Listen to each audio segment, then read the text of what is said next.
C'est une période révolue aujourd'hui, je ne fais plus de caméra cachée, mais je l'ai fait pendant pas mal d'années honnêtement. Franchement, des fois je me demande comment j'ai fait pour durer autant de temps là-dedans. Et aujourd'hui, je vous propose de les revoir, de les redécouvrir avec un angle différent, c'est-à-dire moi, je vais vous les commenter en direct. Allez, on est parti. Donc on va regarder la technique de drague de Frédéric Delavier.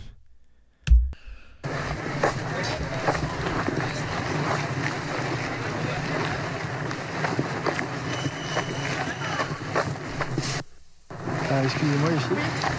Demande un peu spécial en fait, je recherche. J'étais vraiment habillé comme un schlag quand même. T-shirt dégueulasse, en plus il appartenait à mon ex. Le beat qui ressortait, parce qu'à l'époque c'est la seule et unique fois de ma vie que j'ai fait une prise de masse. Mais alors c'était une prise de gras quoi, en vrai j'étais devenu gros. Et puis le sac à dos, le sac à dos à sauce, peut-être l'élément le plus stylé de mon accoutrement.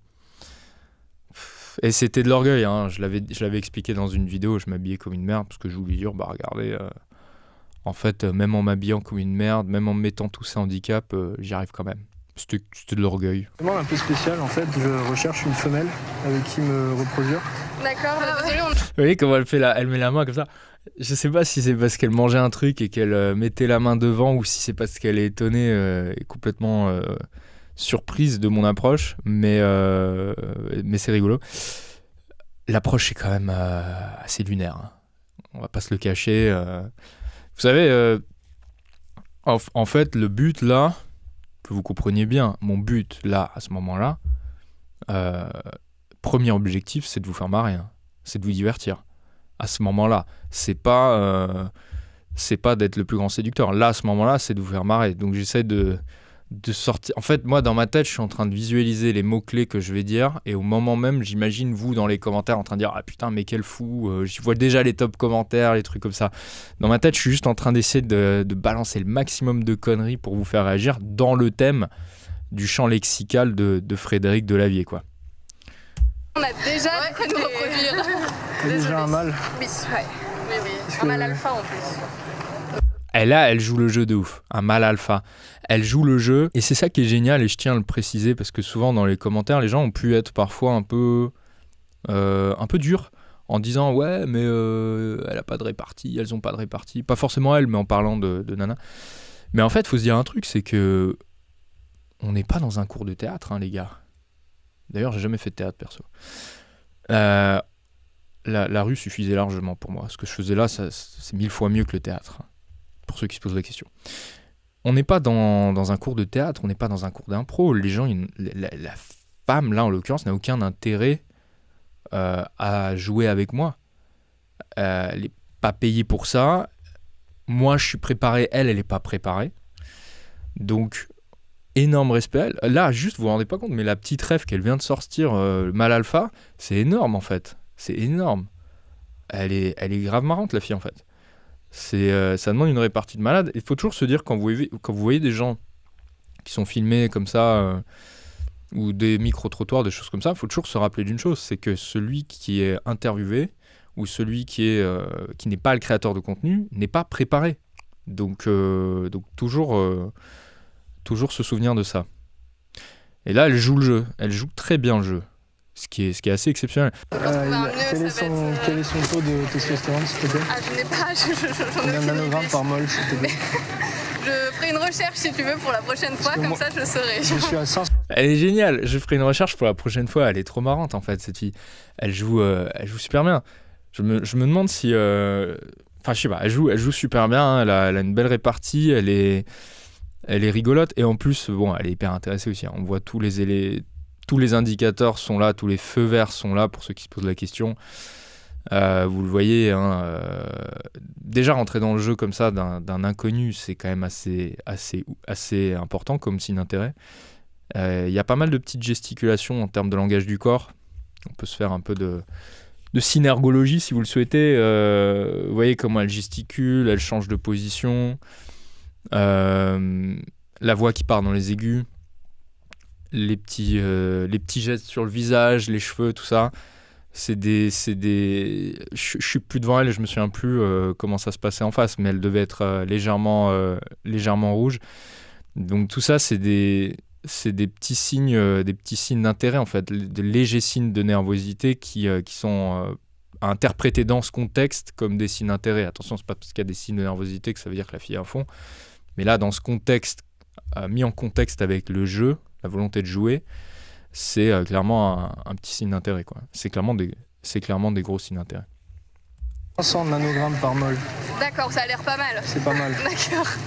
J'ai également un bon statut social. Ouais, Je gère une tribu, si tu veux. d'accord. Voilà, C'est pas mal, à noter. à noter.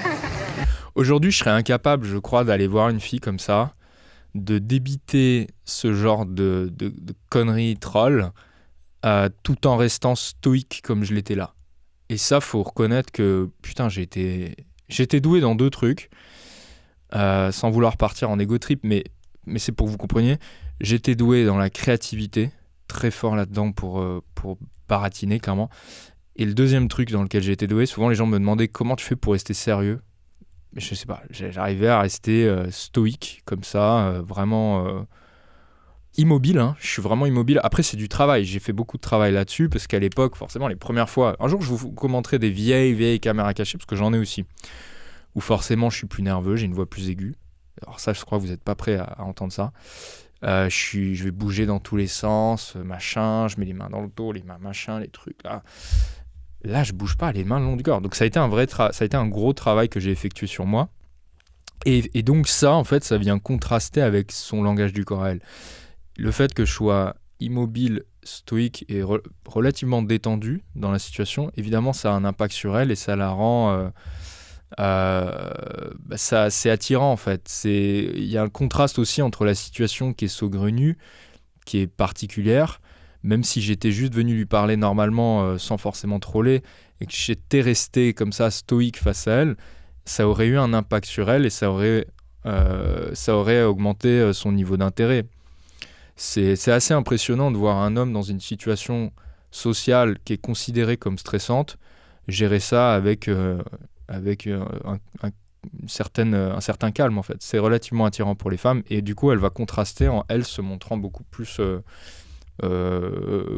mobile, en bougeant dans tous les sens, en se touchant les cheveux, un petit peu de nervosité. Donc j'ai la capacité à porter la calorie, comme on dit. D'accord, bon bah il faudrait réfléchir et repasser par ici.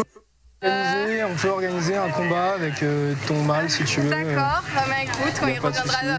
Vous noterez une chose aussi, bon déjà elle m'a parlé du mal du copain, ça ne m'affecte pas, c'est pas grave, c'est pas à prendre trop au sérieux, je parle dans cette situation-là.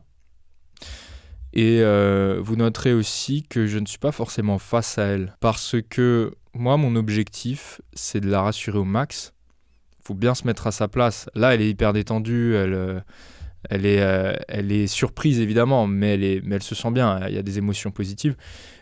Mais il faut se rappeler d'une chose, c'est quand un inconnu vient parler à une femme, dans une grande ville, il y a forcément toujours une certaine tension.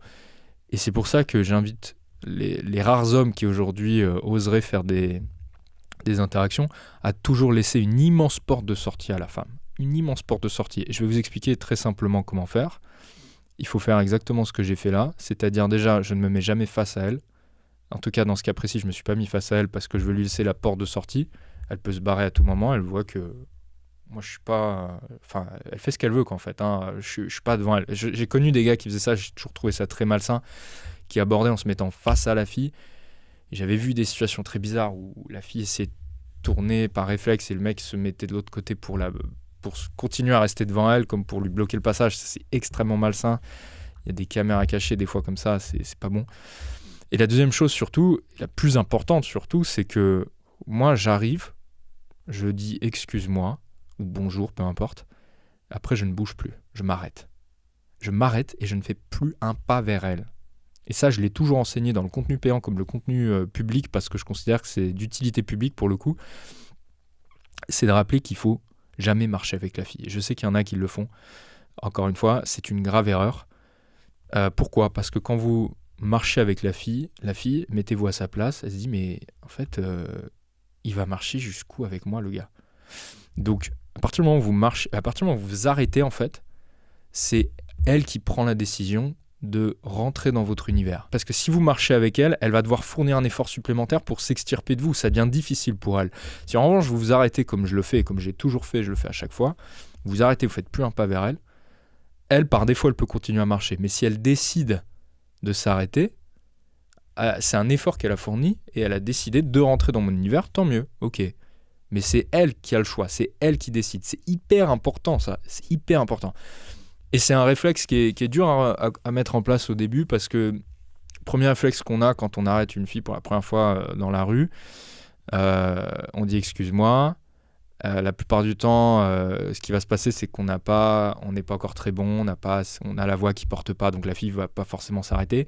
Donc le réflexe de beaucoup de mecs, c'est de continuer à faire 1 ou 2 pas vers elle. Et ça, c'est très dur de lutter contre ça au début, de se dire non, tu t'arrêtes, tu fais pas un seul pas vers cette personne. C'est elle qui va revenir vers toi, si elle le souhaite. Et toi, après, tu tchatches. Toi, ton seul rôle, c'est de parler, c'est tout.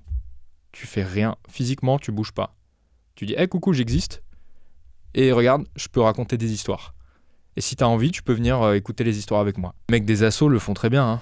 Quand ils vous arrêtent, ils sont vachement briefés à ça. Ils vont jamais. J'ai beaucoup appris d'ailleurs des mecs des assos. J'ai beaucoup étudié comment ils faisaient à l'époque parce qu'ils sont très doués. Ils sont pour beaucoup, ou surtout les plus anciens, ils sont très charmants. Et il y a toujours ce sentiment qu'ils doivent absolument véhiculer, c'est que tu es libre de te barrer à tout moment. C'est juste coucou, j'existe. Tu veux, tu peux venir dans mon univers.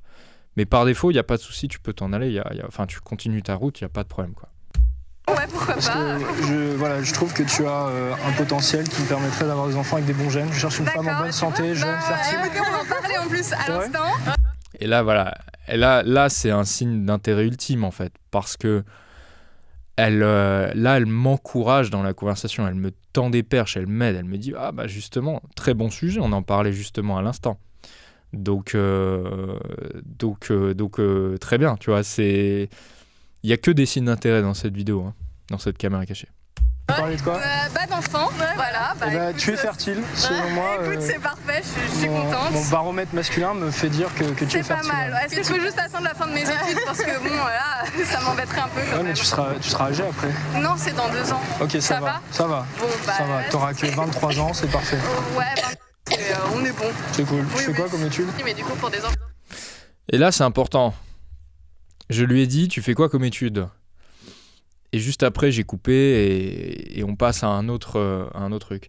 Vous voyez rien. En fait, ce qui s'est passé, c'est que j'ai coupé, je me souviens plus là, ça fait longtemps, mais j'ai probablement coupé plusieurs minutes d'interaction.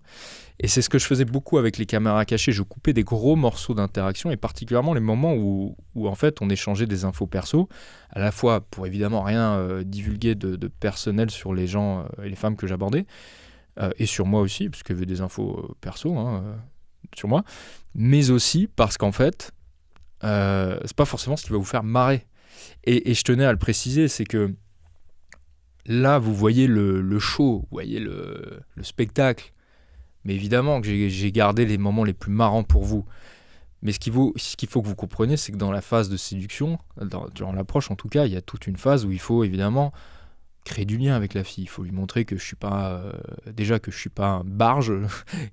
C'est quand même le plus important, parce que là au début, elle me voit arriver, elle peut se dire il est fou. Et moi, mon rôle, c'est de lui faire comprendre, non, regarde, je suis pas fou en fait. Parce que regarde, je peux te parler de trucs sérieux aussi. Et alors là, elle se dit, ok, ah ouais, attends, le mec, il est pas fou. Ça veut dire qu'il est original. Ça plaît beaucoup à certaines femmes, particulièrement les plus belles femmes, et particulièrement les femmes qui ont l'habitude d'être sollicitées. Plus une femme est habituée à être draguée, à être sollicitée par des hommes, plus la créativité va avoir tendance à attirer son attention et surtout à retenir son attention. Elle n'est pas habituée à ça, elle est habituée à des trucs chiants. Surtout si elle est sur les sites de rencontres, salut ça va, salut ça va, salut ça va. Donc dès lors qu'un mec sort un peu du lot avec de la créativité, tout de suite ça va attirer son attention et ça va la retenir son attention. Ça c'est le plus important. Plus une femme est jolie, plus elle est habituée à des prétendants médiocres, dans la moyenne, et plus elle va rechercher la différence, rechercher ce qui est original, ce qui est clivant. Franchement, c'est compliqué. Hein. Ouais, bah oui, forcément. Ouais, je sais. On verra. Mais après, elle laisse les vacances, elle laisse... c'est ça. Ah non, mais je serai une bonne mère et je pourrais bien m'occuper des enfants, ça, pas de problème. Voilà, elle continue à jouer le jeu. Par contre, moi, je fais une petite erreur sur le plan purement technique, qui est de ne pas inclure la copine. C'est une erreur parce que souvent, la copine va avoir tendance à par réflexe à tirer le bras de sa pote et de lui dire viens on y va, viens par défaut. Tous ceux qui draguent en soirée ou qui ont l'habitude de faire des rencontres en bar ou en soirée savent très bien que quand vous abordez un groupe de filles comme ça, celle qui vous intéresse pas va toujours chercher à tirer le bras de la copine parce qu'elle a pas envie de tenir la chandelle. Et puis parce que voilà, pas forcément c'est pas forcément une situation agréable d'être la seule à voir sa copine se faire draguer. Surtout si vous avez un gros différentiel de beauté entre les deux. C'est évident que la moins jolie, ou celle qui se fait pas courtiser en tout cas, si elle a l'habitude, là, si dans la soirée, ça fait 15 fois que la copine se fait aborder, c'est un cauchemar en fait. À tel point que moi des fois je me dis, mais... Bon là on n'est pas en soirée, rien à voir, mais des fois je me dis, mais pourquoi sortir avec une copine qui est plus belle que soi, parce que c'est sûr à 100% que ta copine va se faire aborder toute la soirée et toi tu vas être là à tenir le flambeau, la chandelle. Donc c'est vrai que ça peut être des expériences négatives pour elle, et la moindre des choses quand on est un être empathique, c'est d'inclure la copine dans la conversation le plus tôt possible, parce que sinon elle va vouloir se barrer quoi. Donc là, c'est une erreur que j'ai pas faite. Pourquoi je l'ai pas faite ? Parce qu'en fait, on est tellement bien dans la conversation, l'interaction, elle est en état de flow, quoi. Ça glisse, elle joue avec moi, il y a tout qui est présent, en fait. C'est une belle interaction. Donc je suis vraiment focus sur elle et j'en oublie l'autre. Mais en temps normal, il faut faire intervenir tout le monde, quoi. Je pourrais bien m'occuper des enfants, ça, pas de problème. Tu te vends bien, je trouve. Je sais. Ça me va, moi ça me convient, écoute, tu finis. Donc là, j'arrive à la mettre dans un rôle où en fait, c'est elle qui se vend auprès de moi, quoi. C'est pas mal. Toi, tu peux t'occuper des gosses, c'est cool. C'est bien. Qu'est-ce qu'on peut faire d'autre ? Ouais, l'argent, de toute façon, c'est moi qui m'en charge, mais tu peux le ramener si tu veux. Toi, tu fais la cueillette, moi, je fais la chasse. Voilà. On est bien. On est cool. Toi, tu valides le... Voilà, là, ça y est, je la fais intervenir quand même. Il était temps. Projet. Validé par la meilleure amie, c'est bon, hein, c'est toujours elle qui a le dernier mot. Donc En plus, c'est la meilleure amie, donc c'est important, c'est très important. Et le fait de faire une bonne première impression auprès d'une copine, c'est extrêmement séduisant. Ça montre ça démontre une certaine compétence sociale. Ça montre que vous n'êtes pas seulement à l'aise pour, entre guillemets, séduire, mais vous êtes aussi à l'aise pour faire bonne première impression si jamais elle vous présente à ses potes, à sa famille ou autre. Donc on gagne énormément de points. ça me va. Par contre, on est vraiment désolé. Ouais, non, pas de soucis. Écoute, ça me ferait plaisir d'échanger nos numéros si tu veux pour se revoir en tant qu'amis. Vas-y, je te donne mon Facebook si tu veux. T'as pas... Non, j'ai pas Facebook en fait. Donne-moi ton numéro et puis... Ouais, y a pas de soucis. Donne-moi le tien plutôt, ce sera plus simple. Et là, c'est très intéressant le petit rire. Je lui dis donne-moi ton numéro, elle a le petit rire. Moi, je l'interprète comme ouais, ok, j'avoue, prends ton rôle d'homme, c'est plus simple pour moi. En mode ouais, j'ai pas envie de devoir te recontacter parce qu'en fait, les filles n'ont pas envie d'avoir ce rôle-là. Surtout une femme qui se fait séduire dans des conditions plus traditionnelles. Ce qu'elle s'attend de la part de l'homme, c'est que l'homme prenne tout en main. Et c'est pour ça que les femmes aiment beaucoup les rencontres naturelles. Une rencontre naturelle, c'est-à-dire pas forcément dans la rue et encore moins forcément en faisant du troll comme je le faisais là, puisque rappelons-le, c'est du show, c'est du spectacle. Mais dans le cas d'une rencontre naturelle, comme je l'enseigne dans ma formation La Rencontre, ça peut être dans un café, ça peut être dans un lieu, dans un parc, une fille à côté de vous, peu importe. Dans ce cas précis, déjà les femmes adorent ça parce que c'est une belle rencontre à l'ancienne qui, comme on n'en voit plus, c'est beaucoup plus rare que ce qu'on croit, aujourd'hui particulièrement. Et surtout, à ce moment-là, quand vous faites le premier pas, mais allez jusqu'au bout de la performance, entre guillemets. Offrez-lui le full stack, offrez-lui la performance totale, la rencontre additionnelle en entier, offrez-lui ça. C'est-à-dire vous lui offrez, c'est vous qui lancez l'interaction, c'est vous qui proposez de se voir, c'est vous qui invitez au café, c'est vous qui invitez plus tard. Faites-lui une belle rencontre, une belle rencontre romantique. Et oh mon Dieu, aujourd'hui que c'est recherché de la part des femmes. Et je le sais parce que je travaille avec vous, mesdames, je vous écoute au téléphone, je communique beaucoup avec vous et vous êtes nombreuses à me dire mais putain, ça me manque ces rencontres-là, quoi. J'en fais pas, pourtant je suis pas moche. Donc c'est ce que je me tue à répéter aux hommes. Lâchez vos putains de sites de rencontres, quoi. Allez faire une vraie rencontre, allez offrir une belle rencontre à une femme.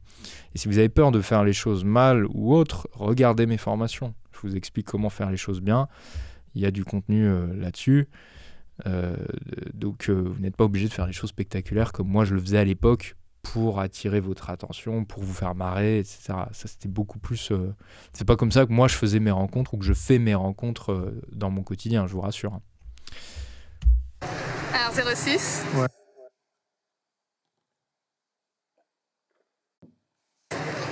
Ok, ça marche. Et c'est le bon. Tu t'appelles comment ? C'est marrant, elle précise, et c'est le bon.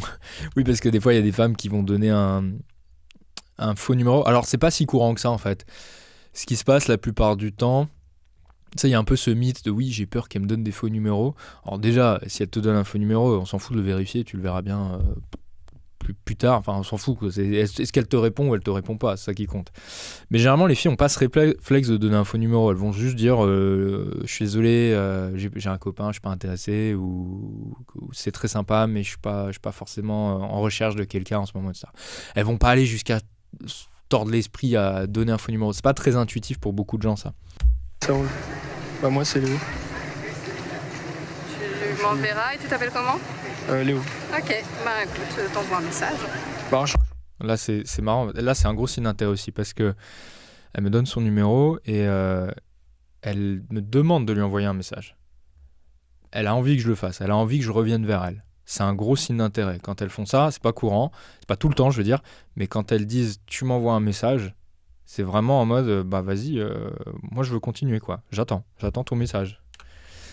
Et alors le plus gros signe d'intérêt, ça peut aller un peu plus loin que ça des fois quand elles disent envoie-moi un message s'il te plaît pour que j'ai ton numéro. Là, elle veut tout de suite avoir votre numéro pour être sûre d'avoir votre numéro au cas où, quoi qu'il arrive, au moins elle a sécurisé votre numéro. C'est vraiment des gros signes d'intérêt ça. Je t'enverrai un message. Bah écoute, merci pour cette aparté, c'était rigolo, mais merci bien. Ciao les filles. Ça, c'est l'une des dernières caméras cachées que j'ai faites.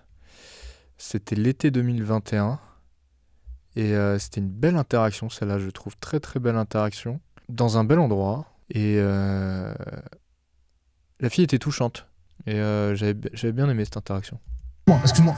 Ouais. Excuse-moi. Oui, je tape un snap. Moi, je t'as pas un snap. T'as pas un snap. Excuse-moi. Et ma soeur, t'as pas un snap. En fait, j'étais grave courageux de venir parler à une meuf comme ça et tout. Ah ouais, pourquoi ? Et c'était hyper stylé parce qu'il y a la fumée qui montait comme ça. Et l'ambiance un peu sombre. En fait, non mais je te jure, c'était vraiment beau parce que je suis pas photographe, mais je me dis, avec l'herbe verte et la lumière, t'avais de la lumière là t'as le sombre, et t'avais la fumée qui sortait, les cheveux noirs, ça rendait vachement bien. Ah ouais ? Ouais. Le mec est sous psychédélique, quoi. Là. Je sais pas si c'est prévu ou si c'était planifié pour... Est-ce que c'est une œuvre d'art ? Est-ce que c'est un film ? Suis-je dans un film actuellement ? Que se passe-t-il ? Qu'est-ce qui nous arrive ?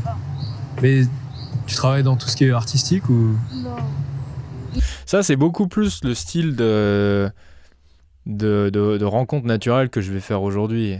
Vous voyez que je pars pas dans du troll. Là, c'est plus une rencontre spontanée, toujours créative, évidemment, parce que la créativité, c'est ce qui attire l'attention, c'est ce qui retient l'attention, c'est ce qui rend indispensable, in fine.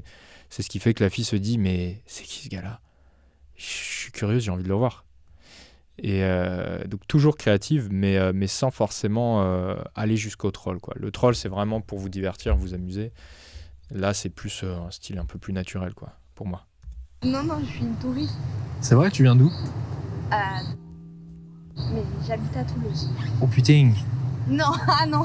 Fais-moi un truc que seuls les Toulousains peuvent faire. Je vais te poser une question après qui permettra de vérifier si oui ou non tu es toulousaine. Ok. Est-ce que tu connais Papa ? Et là, en notre âge, je suis toujours immobile. Toujours droit comme un piquet, je bouge pas. Papacito. Non, je connais pas, c'est qui ? Mais à chaque fois que je demande aux Toulousains, ils connaissent pas. Putain, vous devez connaître. C'est qui ? Papacito, c'est un mec assez efféminé, mais qui est connu parce que justement, il est marrant parce qu'il est un peu trop efféminé en fait. Et il dit souvent, il veut mettre, en fait, il veut poser l'ovaire au pinacle. Il veut mettre l'ovaire au pinacle. Si tu veux. Bon là, clairement, voilà, c'est pour vous divertir. Ça, c'est un truc que j'aurais pas sorti si j'étais pas en caméra cachée. Là, c'est pour vous faire marrer, c'est pour éventuellement même pour obtenir un petit commentaire de Papacito, pour faire marrer les gens. Mais moi, en temps normal, je serais pas parti là-dessus, quoi. Parce que je me doute bien que la fille va pas connaître. Après, si elle connaît, c'est génial. J'aurais quand même dit tu connais Papacito, Mais j'aurais pas commencé à raconter. Ça, c'est vraiment des clins d'œil, quoi. C'est pour la caméra. Donc, tu sais, on dit souvent mettre la couille au pinacle, et lui, il prend un peu le contre-pied de tout ça, et il trouve que la société, elle... Mais après, la meuf, elle s'en fout, en fait. En fait, là, elle voit que je suis en train de parler, elle voit que je suis à l'aise, que j'ai des trucs à raconter, elle comprend rien de ce que je dis. Mais ça suffit, quoi. C'est le mec baratine, le mec tchatche, ça suffit. Elle est trop masculine, un petit peu, tu vois. Donc, il faut un petit peu féminiser tout ça, je trouve ça bien. Il est beau gosse, tu trouves? Non. Ça va? Ah ouais? Oui. Pourquoi tu dirais? Je sais pas, il a l'air âgé un peu. Il a l'air méchant, regarde. Ouais, bad boy, voilà, un peu. on dirait un voyou. Après, faut pas se fier aux apparences, tu sais. Tu sais que les plus grands psychopathes Ont une tête de gentil. ont des têtes de gentils. Par exemple, Ted Bundy. C'est exactement Tu penses à ça? l'exemple à quoi je pensais. Comme par hasard, elle connaît. Hein. Pourquoi les filles, je vous parle de Papacito, vous connaissez pas, par contre je vous parle de Ted Bundy, à chaque fois toutes les meufs connaissent. Ah ouais, il a joué dans Zac Efron, Oui, il l'a incarné dans Netflix. Il l'a incarné sur Netflix. Il est trop beau.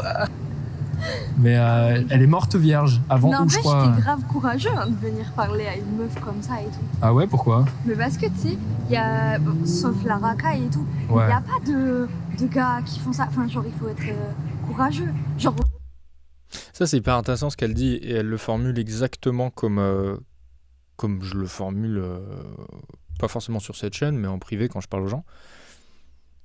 Contrairement à ce qu'on imagine, surtout aujourd'hui, les hommes, déjà en 2021, mais de toute façon, il y a eu un changement drastique après 2020, ça a vraiment accéléré la perte de couilles, entre guillemets, des mecs.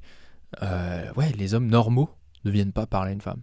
Et je pense que c'est une belle conclusion, c'est de dire que pour une femme du quotidien, pour une femme aujourd'hui dans une grande ville, faire une rencontre naturelle, je parle pas forcément dans la rue ou autre, ça peut être dans un café, mais en journée, quoi, dans son quotidien, en prenant les transports, dans le TGV, peu importe, faire une rencontre naturelle, c'est devenu quelque chose de rare. Une belle rencontre avec un mec normal, qui n'est pas une racaille, ni un vieux pervers, ça n'existe plus, quoi, en fait. Ça n'existe plus. Et je le vois, parce que je l'entends au téléphone avec vous, mesdames, avec mes clientes, qui me disent, voilà, on aimerait bien faire des belles rencontres comme ça. Mais ça n'arrive pas. Ça n'arrive pas. Donc très compliqué aujourd'hui. Et là, pour le coup, je m'adresse aux hommes. Les gars, lâchez vos putains de téléphones, lâchez vos applis. Profitez-en pour faire des belles rencontres. Profitez de la plage, tiens, en ce moment. Voilà, c'était bon, c'est pas pour vous faire la leçon de morale, cette vidéo, c'était plus pour rigoler, pour revenir un peu sur le passé. Vous me direz si vous avez des idées de concepts de vidéos, je pourrais vous ressortir des très très vieilles caméras cachées que j'avais jamais publiées pour le coup, où j'étais pas forcément bon d'ailleurs, enfin il y a eu des trucs à commenter, je pense qu'il y aura des choses à vous montrer. Pour ceux qui veulent apprendre à faire des rencontres dans le quotidien, vous avez mes formations sous cette vidéo, vous pouvez jeter un coup d'œil.